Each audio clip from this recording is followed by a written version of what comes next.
Welcome to the show. My name is Jeremy Poole, and I'm the host of The Moment on Real Estate Social, where we explore and celebrate the necessary transformational process one must go through to achieve a high level of success.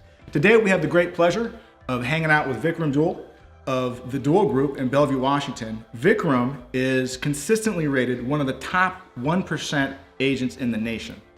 Vikram, welcome to the show, brother. Thanks, man. I Thank you. appreciate it. Absolutely.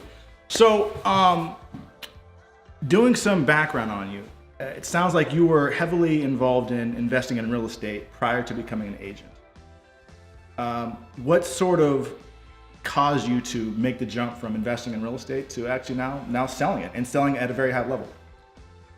Well, I guess since this is called you guys called me out here to talk about the real stuff. I could give you a bunch of stories, but in reality, I went through a divorce. So I moved up here 6 years ago from California. We got into real estate after about a year. Her parents are big into real estate. My family down south is big into real estate, and flipping seemed like a easy thing at the point to do. It was actually a lot more difficult, and we learned a lot. I learned a lot about real estate. It's what gave me a lot of confidence. I mean, I always loved being with the handyman or the pool guy at the house because I wanted to try to protect my parents' money and time and investment. And I just like to learn how things work. Yeah. But we got into flipping houses. We had a couple of partners. We bought our own house. We renovated it. We remodeled it. Wow. And that basically sucked up all my cash. Okay. And then things didn't work out. We separated, and I moved out of the house with basically a garbage bag of my Cutco knives. I lived in a client's house that was going through a short sale. So he left everything there except for the most important critical things that you need to have, which is a washer and dryer. Right. So Costco, being my best friend in college, became my best friend again, and bought a lot of boxers. And I lived there for about 45, 50 days. And then from there I moved to another buddy's house who had a second bedroom.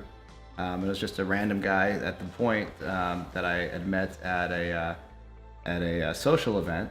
And I just called him up. I'm like, hey, by chance, do you know where I can live for a couple of days until I get a couple commission checks that cash? And he's like, I got an extra bedroom that my dad normally stays in. I'm like, can I bring my garbage bag over? So transferred my luggage and went over there and lived there for about another month and a half or two. He ended up buying a condo.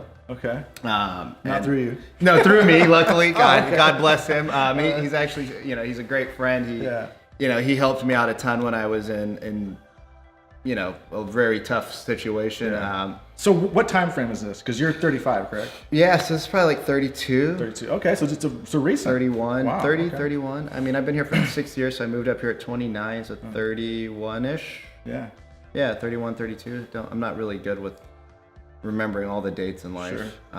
But yeah, and then, just started selling houses. Okay. So how do you go from living on your friend's couch?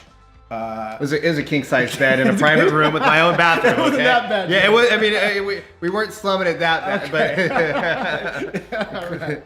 So, but how do you go from that to now you're kind of known as really the top of the market of selling the nicest homes in Bellevue and Seattle? Like, how do you go about making that transition? I mean, I appreciate that.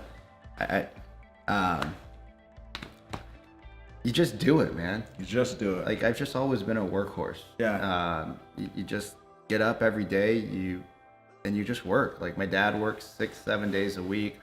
Everybody I know has worked 6-7 days a week. All my family, all the older generations, they work 6-7 days a week. Yeah. We have a lot of doctors in our family. They're always on call. Right. Middle of a family dinner, boom, back in the day, the pager would go off. Check the pager, make a call, take off to the hospital for a few hours. There you go. And so real estate, I always say that the real estate hours are very similar to a doctor's hours. Yeah. Minus the emergency 2 a.m. calls. We don't get those, but we get calls, Monday through Sunday. Mm-hmm. It's why I don't like turning off my cell phone because a lot of people don't leave messages. So I wanted to make sure that my cell phone was on. But we're very much so a doctor schedule. Yeah. By the way, guys, it's Saturday. So just to, this episode's coming out on Wednesday, but this is Saturday morning. So yeah. So yeah, I mean, I don't know. Perfect. Who would you consider to be your greatest role model? There's so many people that I've always looked up to. I mean, one of my uncles down in California, he's, in the real estate space, he's done it so well. He used to sell a lot of houses and he invested in a lot of houses. He's helped so many people learn, and he's always, given me encouragement. I haven't always listened to his advice, unfortunately. Sure. My dad is, like I said, he just works his tail off every day. Yeah. One of my current mentors would be Tom Ferry and his organization of coaching and our coaches that we have there. Just the stuff that he's providing isn't just, hey, sell more houses. It's sell more houses and live a life that you want and live a healthier life. Absolutely. That's what this show is all about, really, is I feel like the people like yourself and many others that are doing extremely well in this space, you kind of figure out a way of not finding a balance between work and fun. It's just finding what's right for you. Yeah. If you really enjoy it, do as much as you can. Mm-hmm. Love it. What would you say is the least favorite thing you like to do as a real estate agent? I hate paperwork. I think everybody does. The space is changing so much. Like when I got into it, I haven't been in it that long, but when I got into it 6 years ago, Zillow was brand new. Okay. Now there's Zillow and there's this and there's that, and there's so much technology into it. And we're really good at technology. We're really good at that marketing and everything, but some of the back end stuff is really tough for me. Sure. So the least favorite thing is probably the paperwork involved, because there's so much stuff that you have to track and stay up on. It's a beast. And I just like selling houses. I like seeing happy faces. I like my clients giving me hugs, but the amount of paperwork, each file we do, I feel like I kill a tree. And today being, Earth Day, I feel really guilty because there's just stacks and stacks of paperwork that go into each transaction. I completely understand. As a lender, I completely understand. It's terrible. I was doing some research on you actually yesterday, and I realized that your team is very diverse. What do you look for in hiring? I also noticed that you are hiring right now, currently. We've hired a lot of really great people that are still with us. We've hired a lot of really great people that aren't with us, and we've hired a lot of people that we probably shouldn't have hired. Right. I was talking with one of my partners, Justin, and we sat down actually on Monday, and we're thinking, okay, what do we want? Yeah. What do we want the business to look like? Who do we want to work around? Sure. We get into the office between 7:30 and 8:30 almost every day. Okay. And we work, which is a lot earlier than most agents. Well, that's why we get in early, because by the time they get in, we've already completed our prospecting. We've already kind of completed our daily routine in the office. Right. So by the time they get into the office and turn on the coffee machine, we've already done a lot of our activities that we really hate doing, like prospecting. Yeah. And so when they're trying to just keep up with the minutia of clients calling and having questions, or agents calling and having questions, or whatever it is, sure, we've already done what we needed to do. The most important thing to do every day is prospect. Absolutely. If you don't prospect, people aren't going to call you. Like, my phone doesn't ring all day long with people saying, "Hey Vic, I want to list a house with you. If you guys want to, please call me." But yeah, it doesn't happen unless you reach out to them and you let them know that your doors are open for business. Absolutely. It is a continuous campaign. Non-stop. Yes. So we look for people that are hungry, humble, coachable, motivated, problem solving. But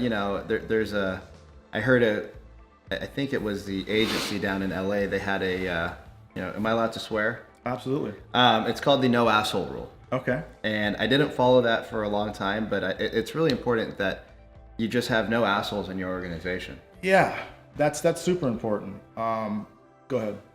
That's it. Okay. Straight to the point. Yeah. You can't be an asshole if you want to work for this man's organization. Something that really stuck out when we first had our pre-interview for this interview is that you said that you hired and fired someone within the first 20 minutes, and it was not the first time. Well, Can you tell me a little bit about that? You know, not hired and fired within the Okay. first 20 minutes. I'm a salesperson, Sure. and I'm a believer. I believe everybody can do it if they want it bad enough. Yes. So I'm probably the worst person to hire and to hire people. I mean, firing is easy in our Yeah. organization. Most people self-select themselves out. Yeah. So most people just come in. It's always the same routine. So if you guys work for me and you call me at 8:00 in the morning on a Monday, I'm gonna know what's the meeting. Just leave me a note on the desk. I mean, it's You fired yourself. yeah, and we know prior to it, but I mean, it's quick to fire, slow to hire. Right. You know, that's the motto we're trying to stick by. And one bad person in the organization can salt everybody. Sure. And you can have really good people because they talk to each other more than I talk to them on a day-to-day basis. I'm in my office, they're up front in the bullpen. Yeah. You know, that bad apple will start to rub off. You know, Okay. somebody who doesn't want to prospect. You know, that's fine. I can't force you to prospect. Right. You're just not going to survive. Yeah. It's a tough game out there. There's more realtors and loan officers because the market's hot. Sure. And there's more people coming in every single day.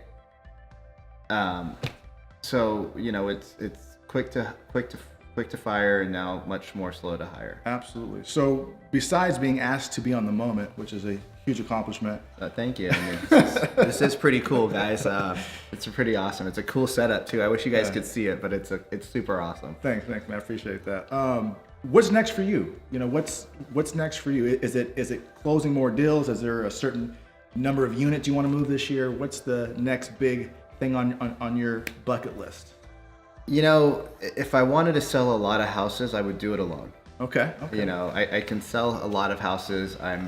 I'm good with people. I understand their needs. I can ask them the right questions. That people open up to me very easily is what I've noticed in life.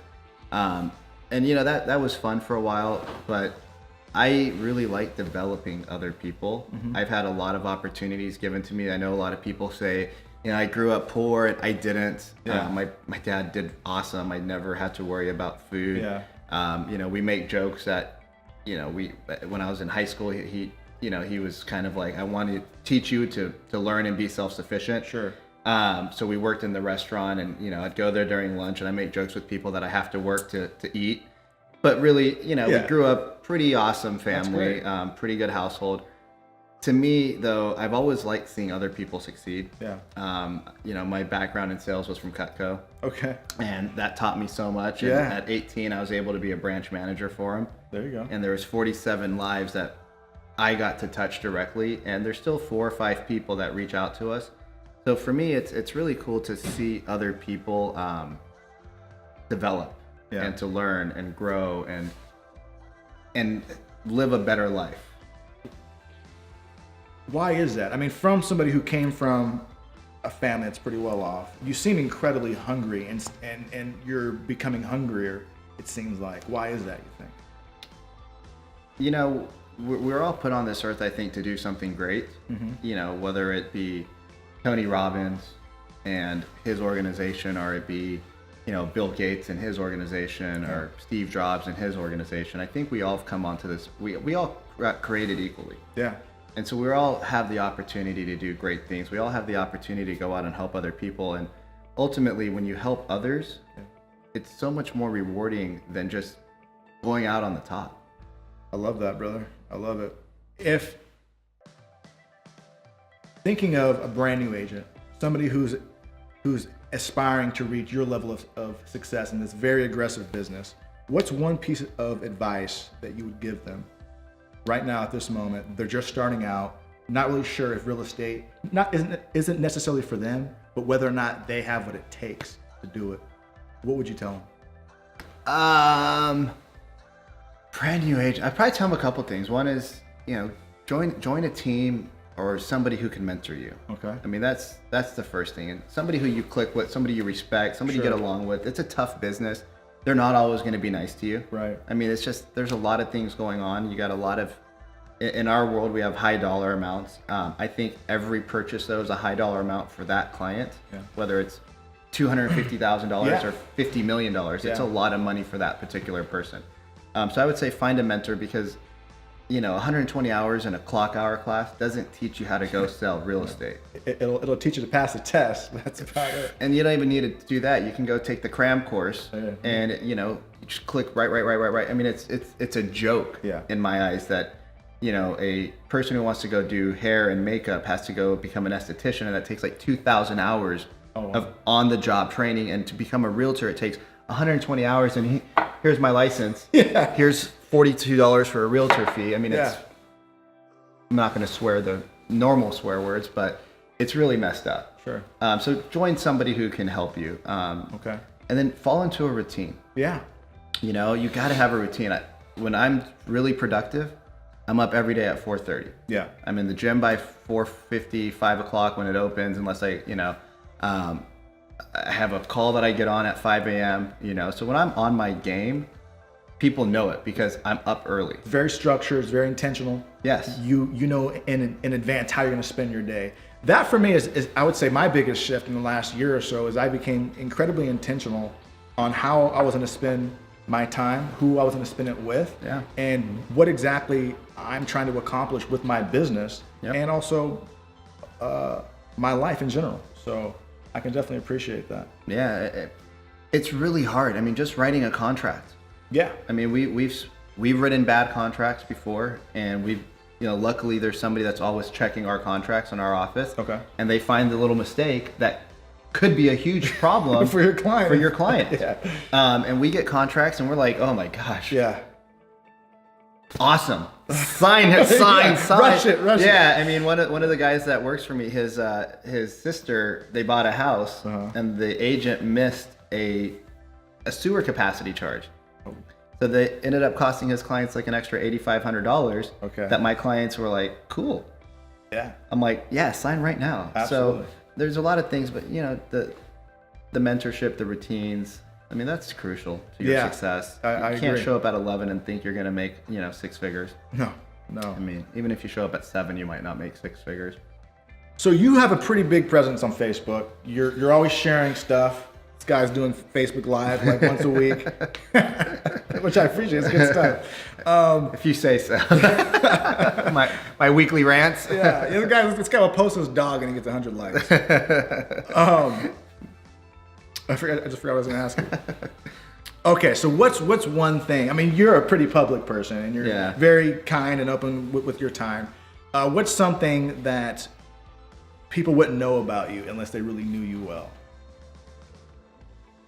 A dark secret. It doesn't have to be too dark. Even the people that know me real well, I guess one of the reasons what pushes me so hard is I have a lot of insecurities that we don't talk about. Okay. And I think when you actually dig deep into people's lives, you realize that a lot of people who are ultimately some of the most successful people out there are some of the most inside, there's something that drives them because there's a feeling of inadequacy or so I think that I outside of the suits and the nice clothes, the fancy stuff that we all aspire to have, one of my drivers is, and one of the things that I work on is that I'm trying to grasp or fight and wrestle with my inner self. Okay. And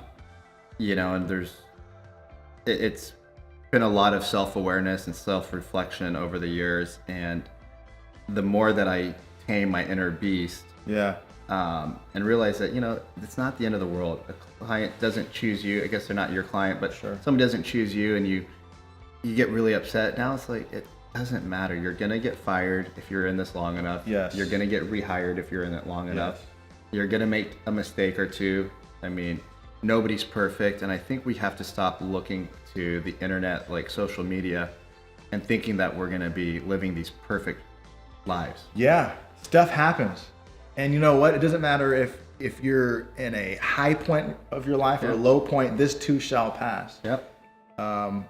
It all goes. Yeah. So I mean, that's what I grasp with is, that's probably the thing that people don't know.